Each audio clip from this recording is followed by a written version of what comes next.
Hey, how you doing there again, folks? And of course, Brandon Wenzel, come back at you. Another offering off my sampler platter.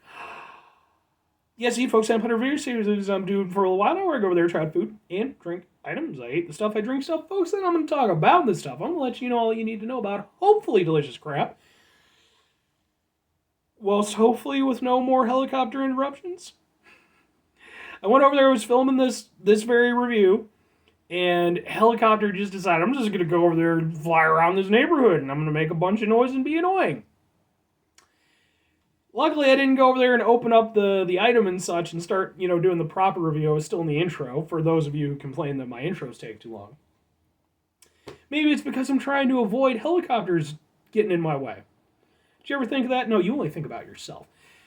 But anyway, whilst I'm trying out stuff and I'm yammering on about things and dodging helicopters, there's a beer can Thunderbolt poster behind me. There's crappy old ladder off to the side. There's some Marvel figures up there. And I'm wearing a cool shirt. When I wear a cool shirt, I like to highlight the shirt. What cool shirt am I wearing today?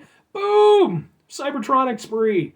What with the Unicron and such. And it's the whole thing.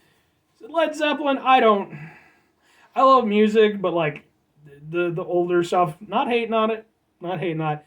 Just before my time. So, but I think that's the whole thing. Like the Icarus or something. I don't know. Feel free to go over there and rake me over the coals for that one. I probably deserve it. But anyway, what the hell are Cybertronic Spree? They're an awesome band. They're very nerd-oriented, especially if you love old-school Transformers. Probably not the Michael Bay stuff so much, but, like the G1 stuff. If you happen to be interested, by the way, they're a blast to see live. And I actually have some videos on this very channel of, the concerts I've been to of theirs. So if you're interested, you can always check those out. Speaking of things that I'm nostalgic for with Transformers and everything, what am I trying for y'all today, folks? Well, we've got Boom and Boom. We've got Warheads Sour Black Cherry Soda and Warheads Sour Green Apple Soda. But as you can see, these have already been opened because I did these in my previous review. We're going to do two other ones. We're, in fact, going to do Boom Sour Watermelon Soda and Boom Sour Blue Raspberry Soda. Yes, indeed, folks. For those of you who might not be associated with it, the Warheads mini phenomenon was a thing that occurred when probably like mid to late 90s, around the time when I was in middle school. And Warheads are these like super sour candies that came out and just kids lost their shit over it.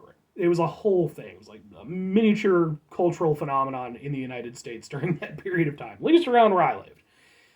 But as all things kind of do, they sort of faded out and, just kind of did their own thing. I don't know if they were still around or whatever they're doing, but recently they decided, man, we're just going to hit back hard. We're going to brand a whole bunch of stuff, and now they got soda. I actually did a review for their lemon soda as a standalone, but in this case, and with the other ones, doing a twofer. So we're going to try to hit it and see if it holds up to the Warhead legacy, folks. We're going to start with the watermelon. We're going to see how it goes. Now, the watermelon sodas, and I've mentioned this in previous videos, I like watermelon. Watermelon's a really good flavor. But when people put it in sodas and such, they typically oversell the flavor to the point where, to me, it doesn't really taste like watermelon. Watermelon's a very mellow flavor. I like mellow things. I'm a very path of least resistance type of human being. So, we'll see. I'm guessing this is going to lean on the heavier side of the watermelon spectrum, but we'll see how it goes. I honestly don't know if I ever had watermelon Warheads when I was a kid. Like, I don't know if that was like a later flavor or if it was just one that for whatever reason I never caught. Because all the other ones I remember, but watermelon not so much. There's a little bit of a smell, but nothing super significant, so.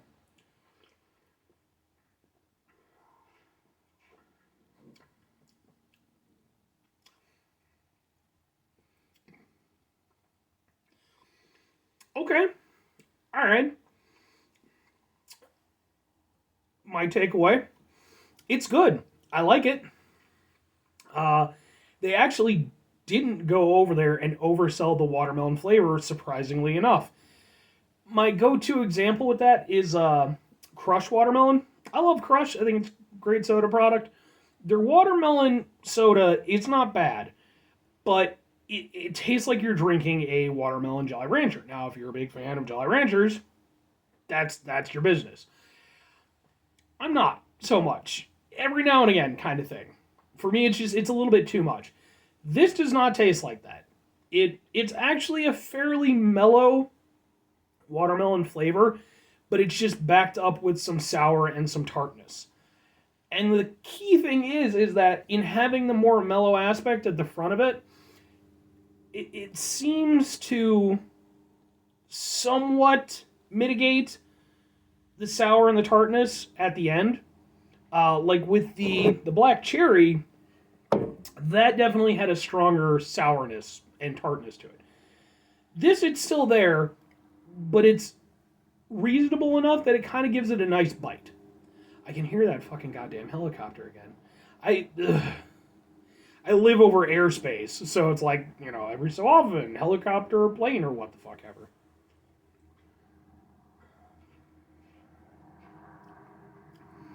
We're just going to power through, folks. It's just going to happen. But yeah, no, I actually really like this one. It's, I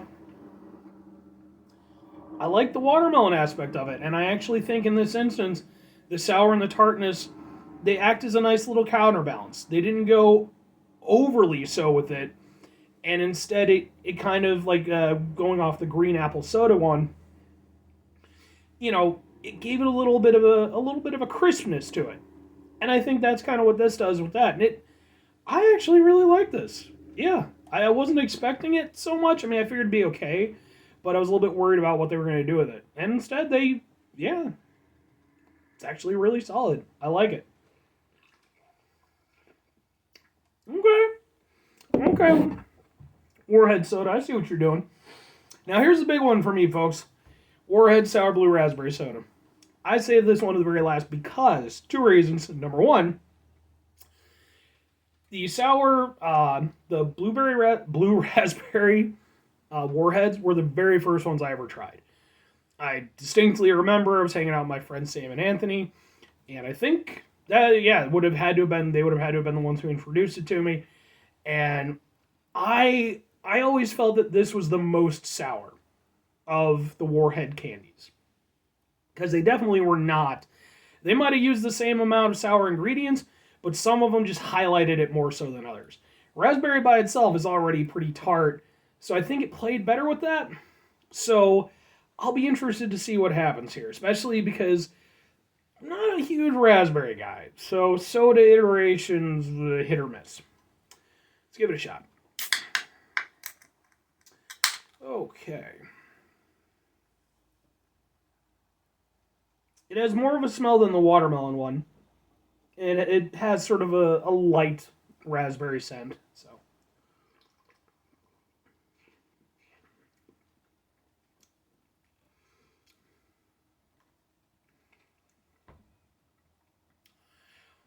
Well, that's surprising. It might actually be the least sour of them. It's more tart than sour.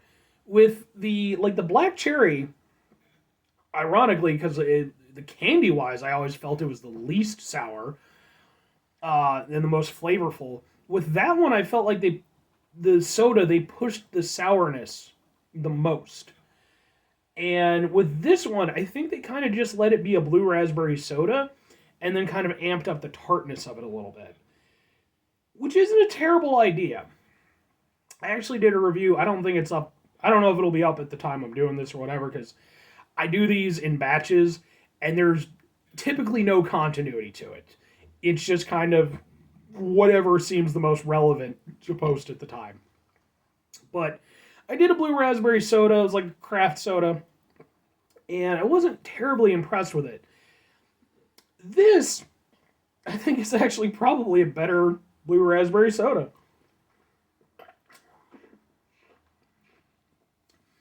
Because it gives you that little oomph. If you're going to have a raspberry soda, again, it's not my favorite thing in the world because I'm not huge on tart stuff. But if you're going to have a blue raspberry soda, you want it to have that oomph, for sure. You want it to have a little bit of a tartness. And this actually does that pretty nicely. And the blue raspberry flavor by itself is pretty good. I'm a little bit weirded out with the fact that, like I said, I was expecting it to potentially be the most sour based off my candy experiences. Um, but it's actually not half bad and, pretty damn drinkable. It's by flavor not going to be my favorite because, again, I'm just not that huge of a raspberry person, but it's way better than I was expecting. And especially considering I was expecting it to be the most gimmicky of the flavors, it's not bad. Yeah, I mean, that's the thing with this line. Yeah, they're all a little bit sour, they're all a little bit tart, but I think Warheads made the right decision in not trying to make them overly gimmicky because, yeah, that can be fun as like a one-off or something, but if you're trying to really sell a product, okay, if you're trying to go over there and get people coming back buying more, you have to kind of find that fine line to work with where it still has an appeal for, like the nostalgia and the gimmicky aspect of it, but at the same time is something that, is going to prompt people to, hey, maybe try again. Maybe it's actually just a good tasting soda.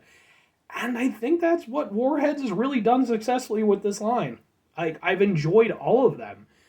Now, if I were going to rank them, which I am, I don't have the lemon one with me, so I can't entirely speak to that one, but for me, the standout, somewhat surprisingly, is definitely the sour green apple.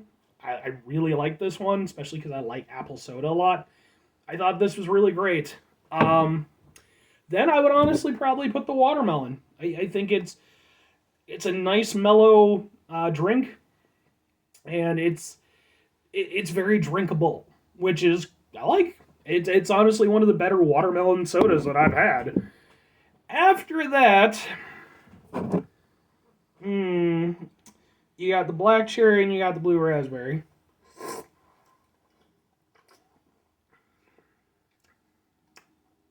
Black cherry, then blue raspberry. Black cherry is, again, I think somewhat the most gimmicky. It's definitely the most sour, has the most tartness, almost to the point of being a little bit bitter. But I like black cherry flavor more than I like blue raspberry.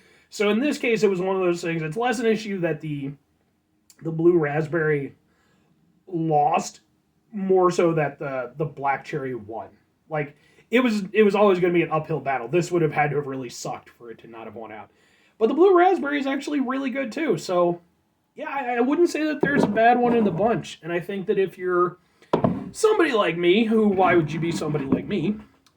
But if you grew up in some, sort of a similar age range, maybe you have that nostalgia for it, for the Warhead branding,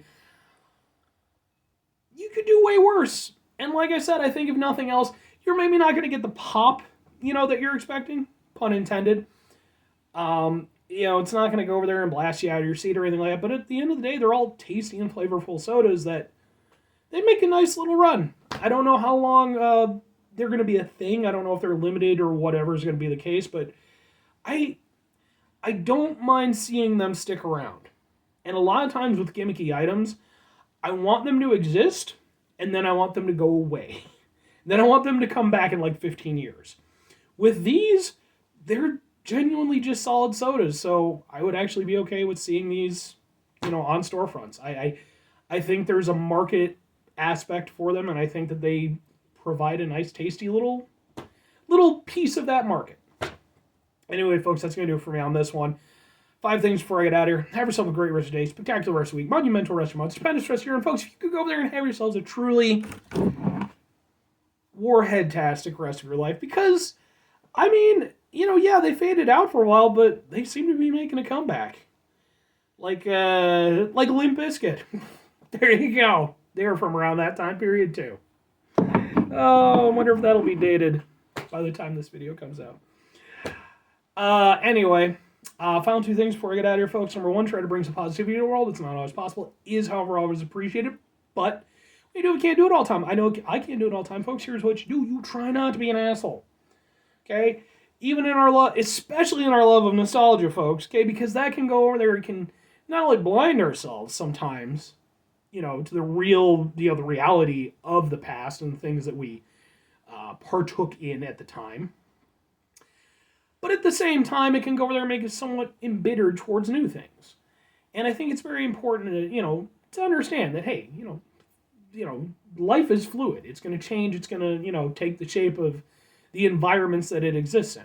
And it's important to go over there and try to be positive and mitigate the level of assholishness in your life as we navigate these waters together. Very final thing, folks, do the thing. Whatever the thing is for you, that's what I want you to go out and do.